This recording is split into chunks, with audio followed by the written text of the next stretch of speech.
Hello everyone, my name is Rohit Goyal और आप देख रहे हैं लीगल रोहित। तो लास्ट वीडियो में हमने इंट्रोडक्शन ऑफ बैटमैन किया। उसके लास्ट में हमने देखा कि बैटमैन के सेक्शंस कौन से हैं और हार्बरिंग के सेक्शन कौन से हैं। तो आज हम हार्बरिंग की प्रोविजंस करेंगे। तो आज का हमारा टॉपिक है law of harbouring.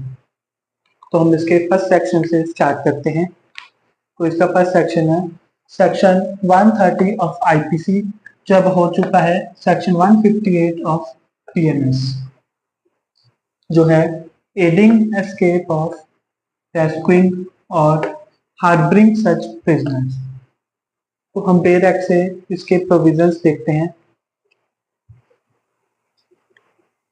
Whoever knowingly aids or assists any state prisoner or prisoner of war in escaping from lawful custody or rescues or attempts to rescue any such prisoner or harbors or conceals any such prisoner who has escaped from lawful custody or offers to or attempts to offer any resistance to the recapture of such prisoner shall be punished with imprisonment for life or with imprisonment of either description for a term which may extend to 10 years and shall also be liable to fine। तो हम इसको समझते हैं क्या कहा गया है इसमें। First, whoever knowingly aids or assists any state prisoner,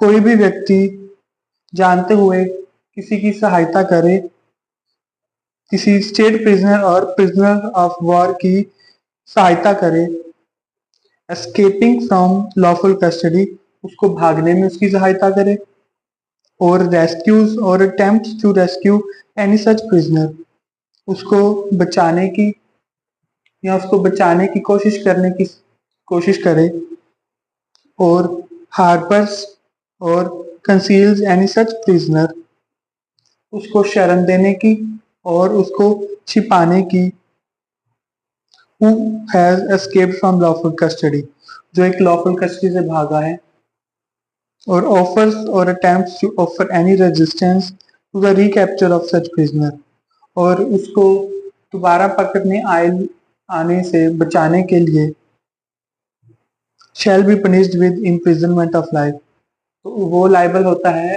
life imprisonment और imprisonment of either description of a term which may extend to 10 years, और 10 years तक की punishment के लिए, और shall also be liable to fine, और साथ में फाइन के लिए भी।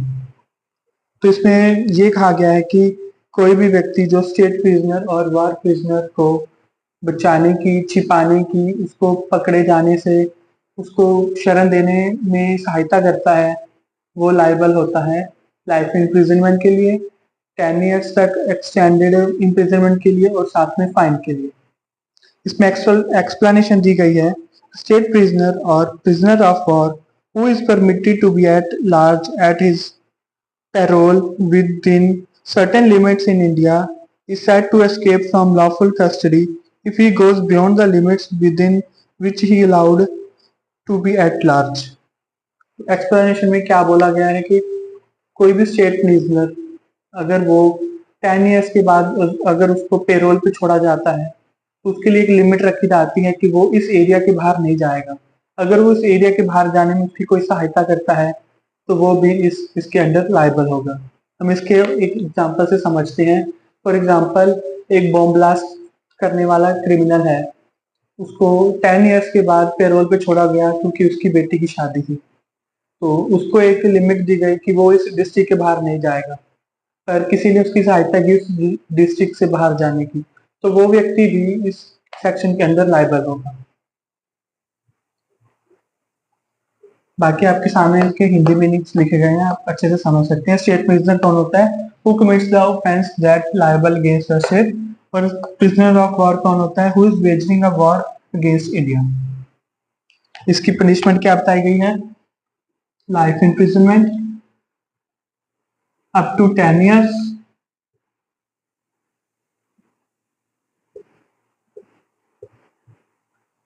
और विद फाइन।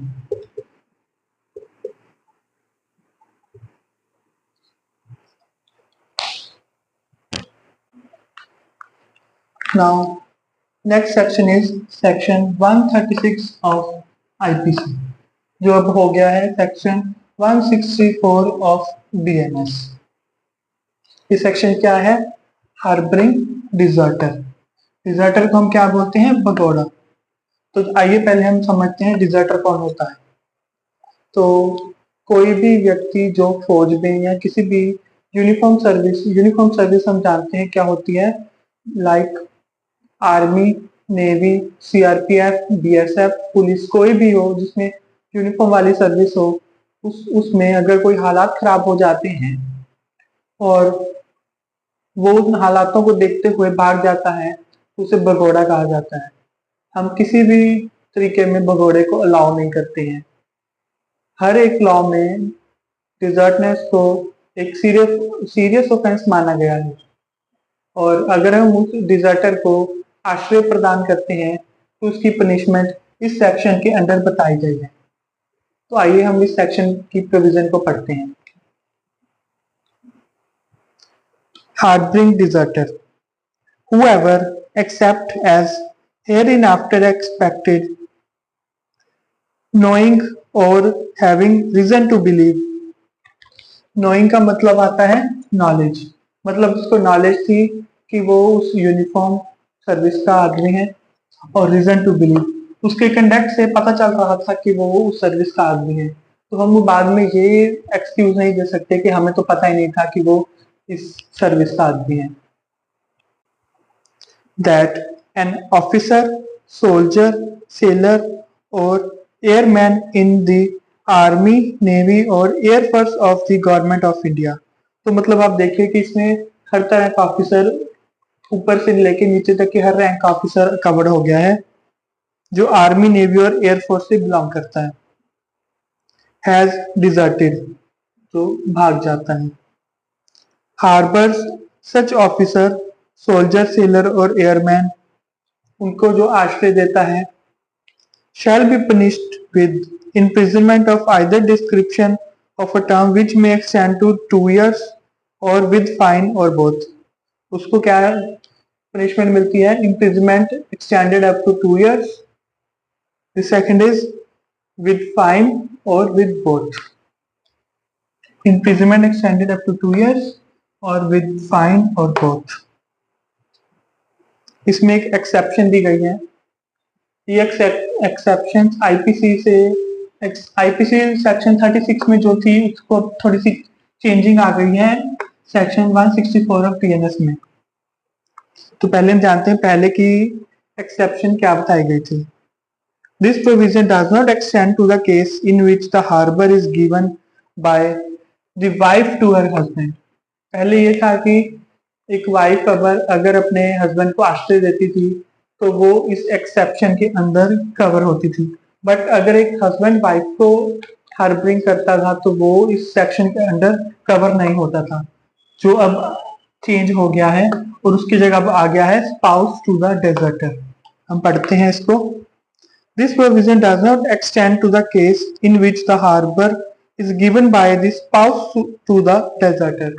तो इसमें वाइफ अगर हस्बैंड को हार्बर करे या हस्बैंड वाइफ को हार्बर करे, अब इसमें दोनों ही कवर हो गए हैं इस सेक्शन में। सो हमारा नेक्स्ट सेक्शन है सेक्शन 157 ऑफ आईपीसी, जो अब है सेक्शन 189 सब क्लोज 7 ऑफ बीएनएस। ये है section harbouring persons hired for an unlawful assembly. इसको हम पहले जानते हैं क्या होता है नॉर्मल लैंग्वेज में। जैसे कल एक जुलूस निकाला जाएगा तो हमें पहले से ही पता है कि उस जगह पे धारा 144 सेक्शन 144 ऑफ सीआरपीसी, जो अब सेक्शन 163 ऑफ बीएनएसएस हो चुका है, लगा दी गई है, और वहां पर अब 4 लोगों से ज्यादा इकट्ठे भी नहीं हो सकते हैं। बट अगर इससे ज्यादा इकट्ठे होंगे तो वो एक अनलॉफुल असेंबली बन जाएगी। तो इसके जानते हुए भी वहां पर बहुत से लोग इकट्ठा होने शुरू हो जाते हैं। तो उनमें से एक व्यक्ति कहता है कि इस सिटी के आउटर में मेरा एक फार्म हाउस है, तो हम रात वहीं बिताते हैं और सुबह वहीं से चलेंगे। तो इसमें ये सब कवर होगा। मतलब जो व्यक्ति अनलॉफुल असेंबली को आश्रय प्रदान करेगा उसकी पनिशमेंट इस सेक्शन में बताई गई है। तो आइए हम इस सेक्शन को पढ़ते हैं। Whoever harbors, receives or assembles in any house or premises in his occupation or charge or under his control। कोई भी व्यक्ति किसी को आश्रय देता है, प्राप्त करता है या इकट्ठा करता है अपने हाउस में, अपने प्रीमाइसेस में या अपने खेतों में, वो चाहे उसका ओनर है, चाहे वो उसके चार्ज में है, मतलब वो अगर रेंट पे भी है तो मतलब उसके प्रोसेशन में है, तो वो व्यक्ति भी इसमें कवर होता है, और अगर वो जगह उसके कंट्रोल में है।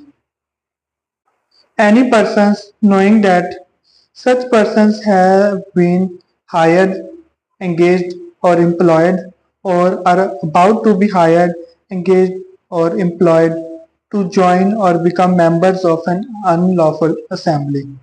उसको पता है कि वो व्यक्ति काम पर रखा गया है, काम में लगा हुआ है और नियुक्ति की गई है और हायर, एंगेज और एम्प्लॉय होने वाला है अनलॉफुल असेंबली बनाने के लिए, shall be punished with imprisonment of either description for a term which may extend to 6 months or with fine or both। वो लाइबल होता है imprisonment extend up to 6 month, 6 महीने तक की एक्सटेंशन की इम्प्रिजनमेंट के लिए, विद फाइन, साथ में फाइन भी, और बोथ, दोनों के लिए भी। इसमें आपको एक बात बता दूं, अगर वो आश्रय उस जगह पे नहीं देता जिस जगह पे सेक्शन 144 लगा है, अगर वो उससे बाहर भी देता है तो भी वो इस सेक्शन में कवर हो जाता है। नेक्स्ट सेक्शन हम करते हैं सेक्शन 201 ऑफ आईपीसी, जो है section 238 of BNS, causing disappearance of evidence of offence और giving false information to screen offender.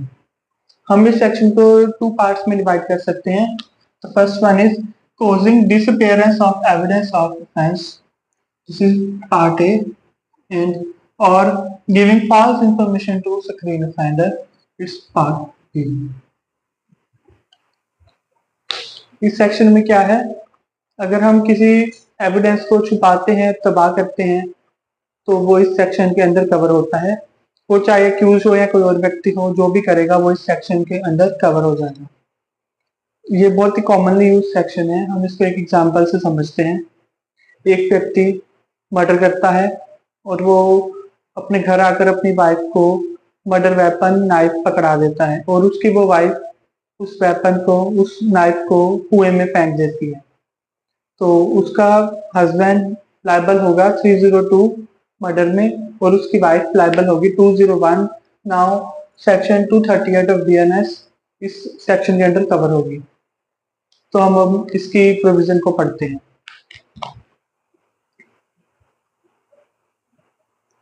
Whoever knowingly or having reason to believe, तो यहाँ भी वर्ड सेम आए हैं, knowingly। knowingly मतलब उसको पहले से नॉलेज थी, और reason to believe, reason to believe में ये समझा जा सकता है कि हम इसको एक प्रूडेंट मैन के एंगल से देखा जाएगा। Reason to believe that an offense has been committed, causes any evidence of the commission of that offense to disappear। पहले हम वर्ड डिसअपियर के बारे में जानते हैं। डिसअपियर, नॉट ओनली डिसअपियर,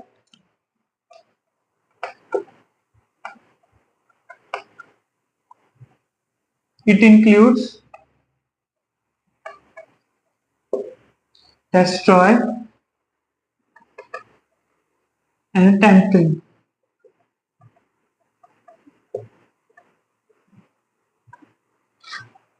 तो इसका सरल सा मीनिंग ये निकलता है कि एविडेंस को एविडेंस ना रहने देना। ये जरूरी नहीं है कि कोई हम चीज को डिस्ट्रॉय ही करेंगे या कुछ करेंगे तो भी वो डिसअपियर में माना जाएगा। फॉर एग्जाम्पल, मर्डर वेपन चाकू है, चाकू पे खून लगा हुआ है, अगर हम उसको धो देंगे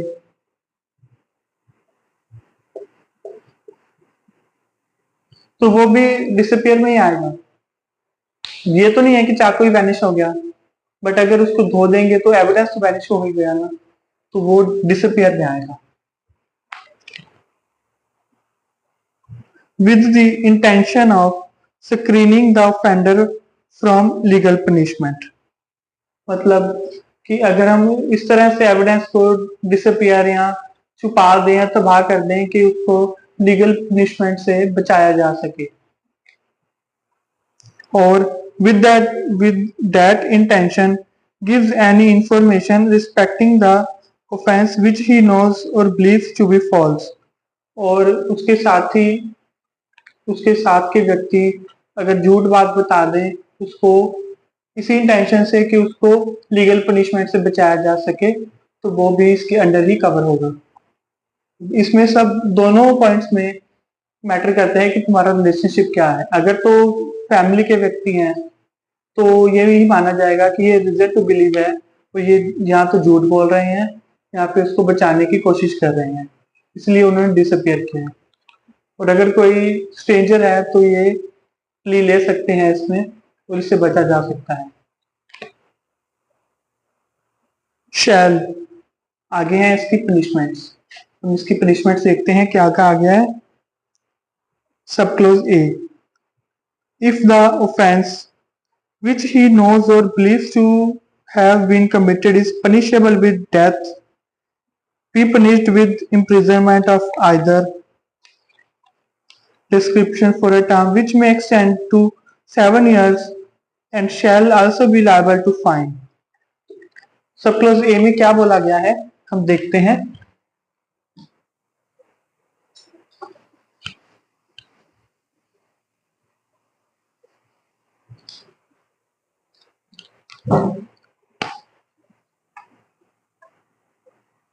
अगर ऑफेंस की punishment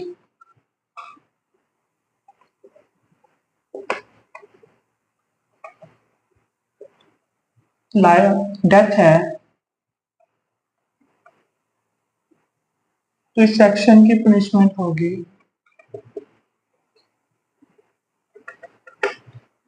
standard up to 7 years।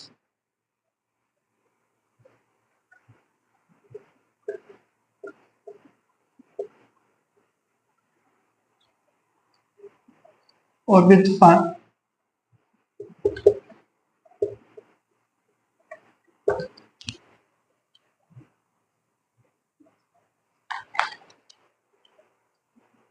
if the offence is punishable with imprisonment for life or with imprisonment which may extend to 10 years, be punished with imprisonment of either description of term which may extend to 3 years and shall also be liable to fine।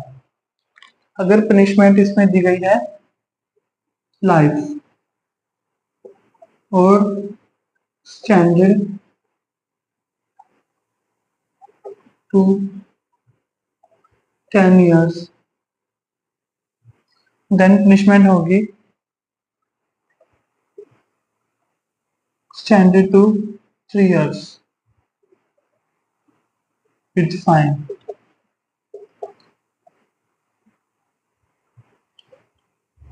आगे हम C part देखते हैं। Clause C, if the offence is punishable with imprisonment for any term not extending to 10 years, be punished with imprisonment of the description provided for the offence for a term which may extend to 1/4 of the part 1/4 part of the longest term of the imprisonment provided for the offence, or with fine or with both। तो इसमें क्या कहा गया है, अगर वो less than 10 years है then होगी 1/4 ऑफ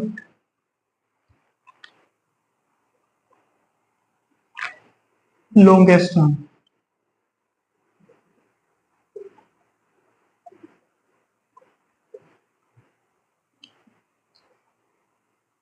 और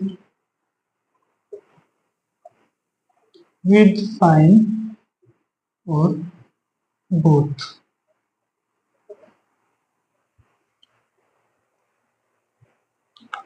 तो इसमें हम ओवरव्यू करते हैं सेक्शन का। तो इसमें दो पार्ट्स आते हैं। एक तो ये कि अगर हम एविडेंस को तबाह करते हैं, डिस्पेयर करते हैं उसको लीगल पनिशमेंट से बचाने के लिए, और दूसरा है हम झूठ बोलते हैं उसको लीगल पनिशमेंट से बचाने के लिए। उसके लिए हमको 3 तरह से पनिशमेंट दी गई है। अगर तो डेथ पनिशमेंट है ऑफेंस की, तो इसमें इस सेक्शन में पनिशमेंट मिलेगी standard up to 7 years with fine. और अगर लाइफ और एक्सटेंडेड अप टू 10 years है तो इसमें मिलेगी extended to 3 years with fine. और अगर लेस देन 10 years है तो 1/4 ऑफ लॉन्गेस्ट टर्म मिलेगी और विद फाइन और बोथ। इसमें एक इलस्ट्रेशन दी गई है, चलो उसको डिस्कस करते हैं। A knowingly that B has murdered Z assists B to hide the body with the intention of screening B from punishment. A is liable to imprisonment of either description for 7 years and also to fine. इसमें यह कहा गया कि A को पता है B ने Z का मर्डर कर दिया है। B को पनिशमेंट से बचाने के लिए वो उसकी बॉडी को ठिकाने लगाने के लिए मदद करता है, इसलिए ए इसमें लाइबल होता है 7 years के लिए विद फाइन। नेक्स्ट सेक्शन करते हैं, सेक्शन 212 ऑफ आईपीसी, जो है section 249 of BNS, harbouring offender. Harbouring of any offender is covered here. General rule क्या कहता है इसका?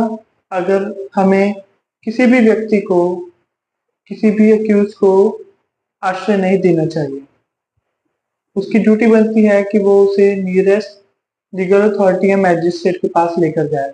अगर वो उसे आश्रय देता है तो वो एक क्राइम कमिट कर रहा है। इस सेक्शन को शुरू करने से पहले हम इसकी एक्सेप्शन के बारे में जान लेते हैं। एक्सेप्शन क्या कहती है? This section shall not extended to any case in which the harbor of concealment is by the spouse of the offender. इसमें क्या कहा गया है कि अगर स्पाउस ऑफ द ऑफेंडर से हार्बरिंग करता है तो वो इसमें कवर नहीं होते हैं, क्योंकि लॉ भी कहता है कि मैरिज के इस पवित्र बंधन को इसमें नहीं लाया जाएगा। तो हम इस सेक्शन को पढ़ते हैं। Whenever an offense has been committed, whoever harbors or conceals a person whom he knows or has reason to believe to be the offender with the intention of screening him from legal punishment. जब कोई offense commit होता है और उसे छुपाया या आश्रय दिया जाता है, जबकि उसको यहाँ पर पता है या फिर रीजन टू बिलीव उसको है कि वो उसने ऑफेंस किया है, उसको एक लीगल पनिशमेंट से बचाने के लिए उसकी पनिशमेंट है शैल सब close A. If the offence is punishable with death, be punished with imprisonment or either description of a term which may extend it to the 5 years and shall also be liable to fine. Clause A क्या बोलता है? अगर उसकी offence की punishment death है तो इस section के अंदर पनिशमेंट क्या मिलेगी? Standard up to 5 years with fine. Sub clause B, if the offence is punishable with imprisonment for life or imprisonment which may extend to 10 years, be punished with imprisonment of either description for a term which may extend to 3 years and shall also be liable to fine. Second be close क्या बोलता है? Life और 10 years तक extended offence की punishment है तो इसमें punishment क्या मिलेगी? Extended to 3 years with fine. Sub clause C, if the offense is punishable with imprisonment which may extend to 1 year and not to 10 years, be punished with imprisonment of the description provided for the offence for a term which may extend it to 1/4 part of the longest term of imprisonment provided for the offence or with fine or both. C clause क्या कहता है, अगर punishment 1 year तक extended है ना कि 10 year तक, उसकी पनिशमेंट होगी 1/4 ऑफ द लॉन्गेस्ट टर्म और विद फाइन और बोथ। इसमें हम एक बात जानेंगे, पहले हम एक्सप्लेनेशन करते हैं।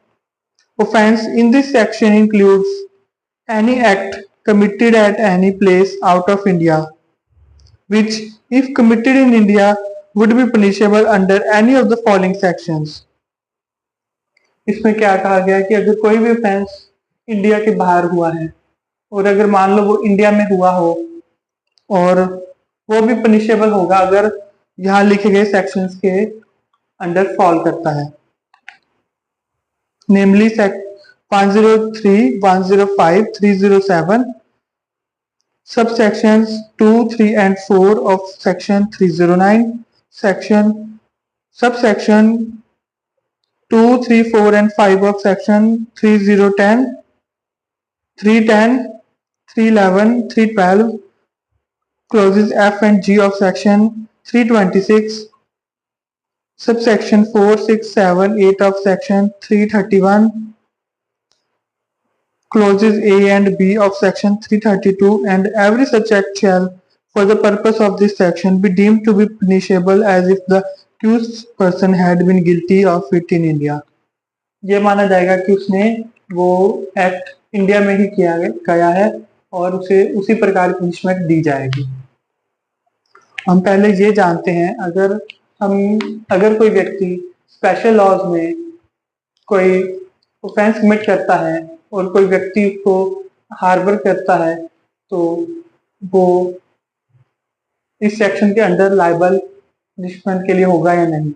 उसके लिए हमें जानना होगा ऑफेंस की डेफिनेशन के बारे में। ऑफेंस की डेफिनेशन दी गई है,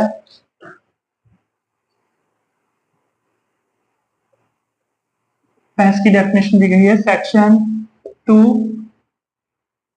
सबसेक्शन 24 ऑफ BNS।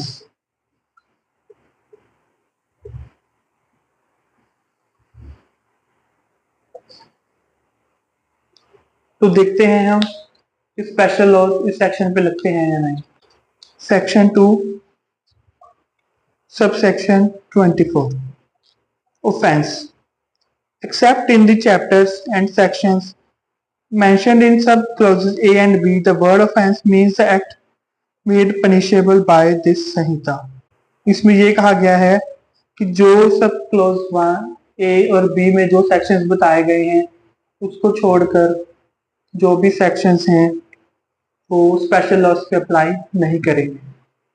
जानते हैं in clause A, in chapter 3 and in the following sections, namely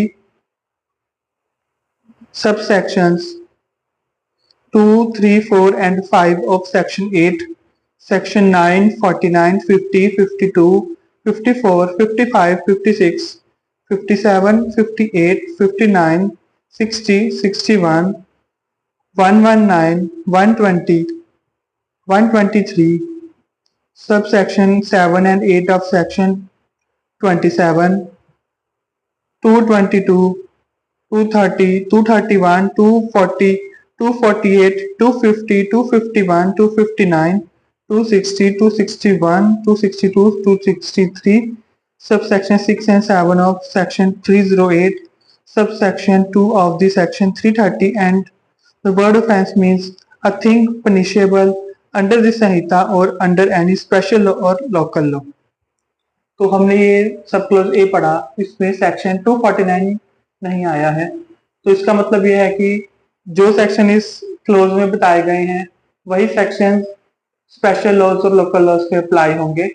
249 इसमें नहीं आया है तो इस पे ये सेक्शन स्पेशल लॉज पे अप्लाई नहीं करेगा। क्लोज बी पढ़ लेते हैं।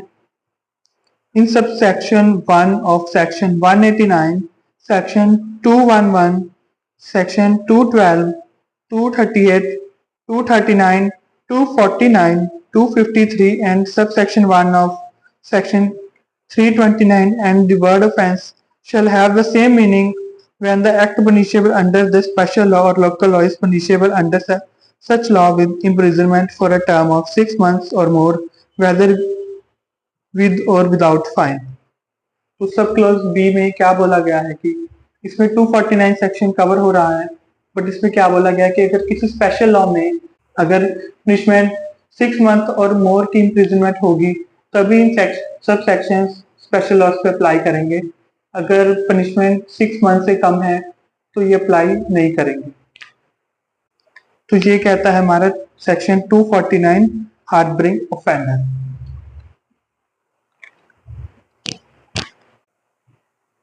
नेक्स्ट सेक्शन करते हैं सेक्शन 216 ऑफ आईपीसी जो है section 253 of BNS. Harbouring offender who has escaped from custody or whose apprehension has been ordered। इसकी प्रोविजन पढ़ लेते हैं। Whenever any person convicted or charged with an offense being in lawful custody for that offense escapes from such custody। तो हम पहले इस time का meaning समझ लेते हैं। Whenever any person convicted of, convicted का मतलब है ट्रायल खत्म हो चुका है, और charged with an offense मतलब ट्रायल चल रहा है। Being in lawful custody for that offense मतलब उसने बेल भी नहीं लिया है, कस्टडी में है। Escapes from such custody और वो कस्टडी से भाग गया है।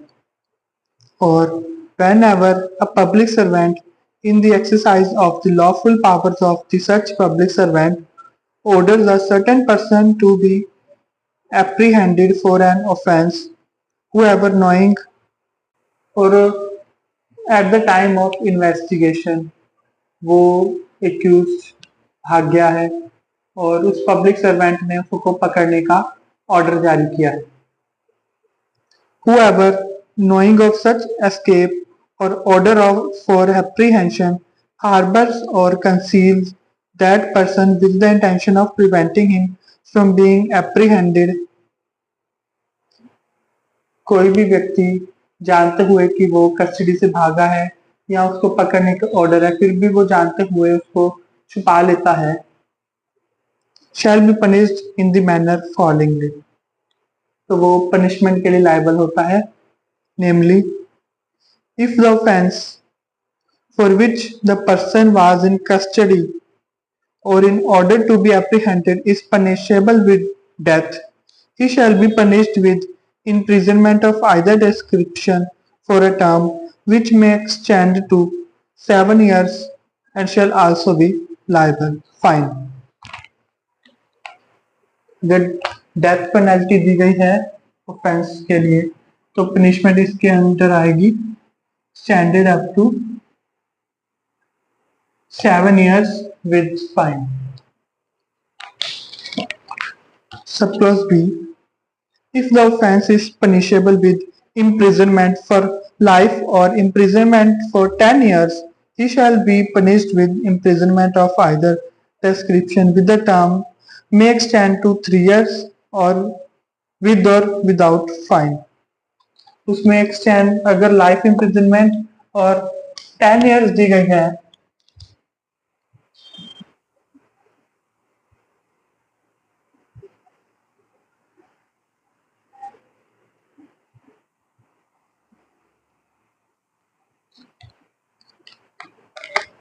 लाइफ इम्प्रिजनमेंट और 10 years है तो उसको imprisonment extended up to 3 years with or without fine।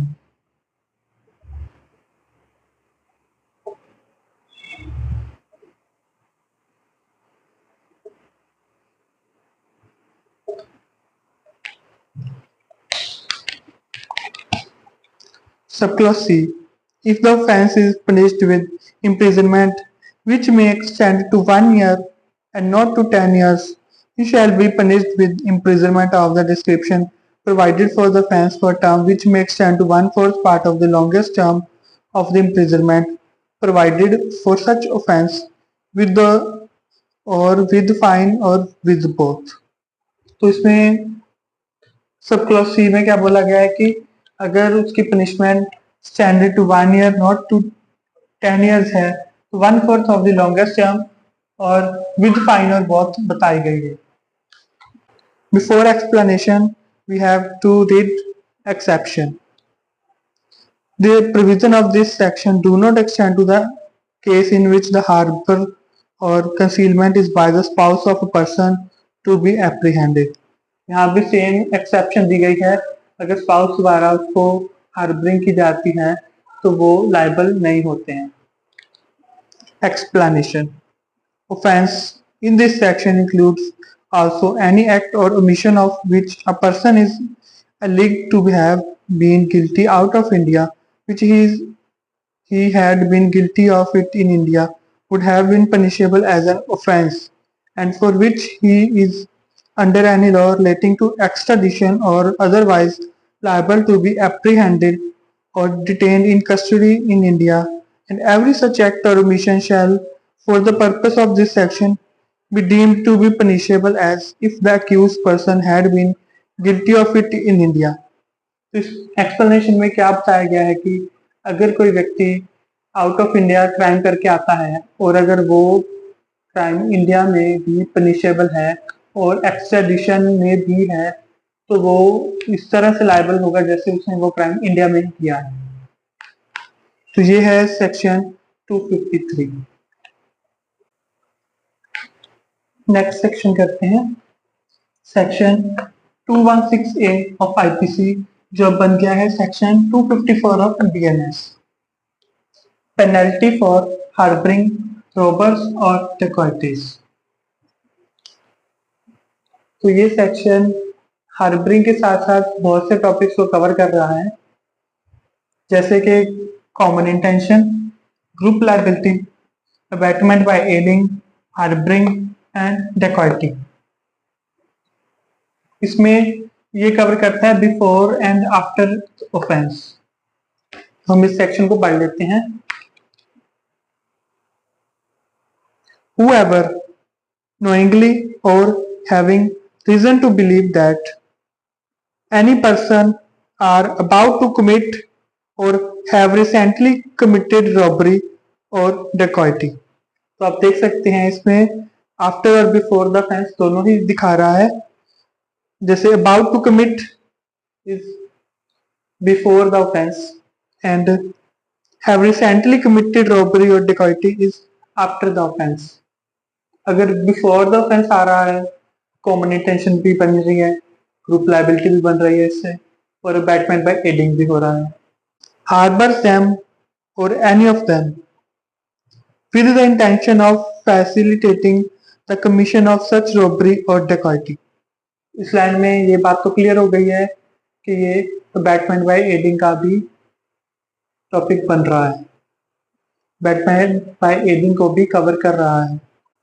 or of screening them or any of them from punishment shall be punished with rigorous imprisonment for a term which may extend to 7 years and shall also be liable to fine। तो इसकी punishment क्या है? Rigorous imprisonment extended up to 7 years with fine। Explanation। For the purposes of this section, it is immaterial whether the robbery or dacoity is intended to be committed or has been committed within or without India। तो यही बता रहा है कि ये बात से कोई फर्क नहीं पड़ता डेकॉइटी और रॉबरी इंडिया में हो रही है या आउटसाइड इंडिया हो रही है। एक्सेप्शन सेम है, स्पाउस के ऊपर लागू नहीं होता है। तो ये सेक्शन काफी चीजों को कवर करता है और डेकॉइटी के टॉपिक्स में भी ये सेक्शन लिखा जाएगा।